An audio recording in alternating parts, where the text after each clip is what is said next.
নাহমাদুহু ওয়া নুসাল্লি আলা রাসূলিহিল কারীম আম্মা বা'দ।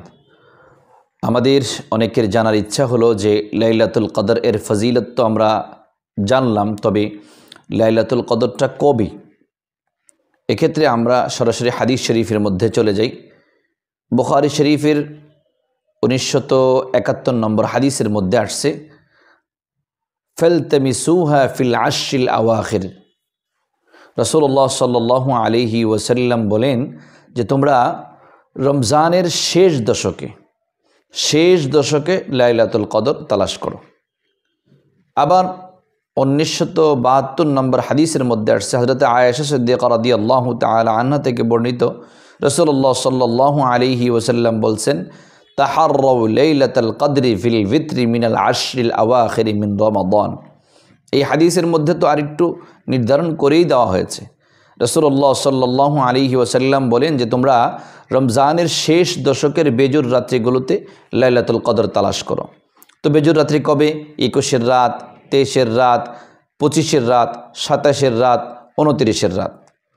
এই প্রতিটা রাত বেজুর রাত। আমরা শুধু মনে করি 27-এর রাত হলো লাইলাতুল কদর, এই একটাকে শুধু প্রাধান্য দিই, বাকিগুলোর কোনো খবর আমাদের কাছে তেমন থাকে না।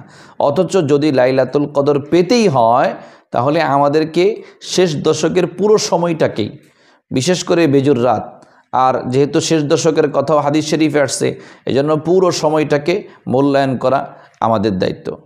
হযরত আয়েশা সিদ্দিকা রাদিয়াল্লাহু তাআলা আনহা থেকে বর্ণিত বুখারী শরীফের 1979 নম্বর হাদিসের মধ্যে আসছে, যখন রমজানের শেষ দশক প্রবেশ করত, ইদা দাখালাল আশর শাদ্দা মাইজারাহু।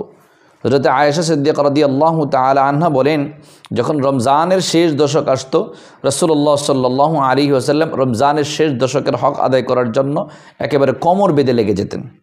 তো এই জন্য আমাদের দায়িত্ব হলো এই শেষ দশকে পূর্ণ সময়টাই, প্রত্যেকটা রাতকে মূল্যায়ন করা, যেন লাইলাতুল কদর আমরা পেয়ে যাই। আল্লাহ রাব্বুল আলামিন আমাদের সকলকে শেষ দশকের প্রত্যেকটা রাতকে মূল্যায়ন করে, পুরো রমজান মাসকেই মূল্যায়ন করা, সাথে সাথে বিশেষ করে শেষ দশকের সময় যেটা আছে রাত, এটাকে আমাদের বিশেষ মূল্যায়নের মাধ্যমে আমরা লাইলাতুল কদর পাওয়ার চেষ্টা করি। আল্লাহ রাব্বুল আলামিন আমাদের সকলকে লাইলাতুল কদর এর ফজিলত অর্জন করার তৌফিক দান করুন। আমিন। ওয়া আখিরু দাওয়ানা আনিল হামদুলিল্লাহি রাব্বিল আলামিন।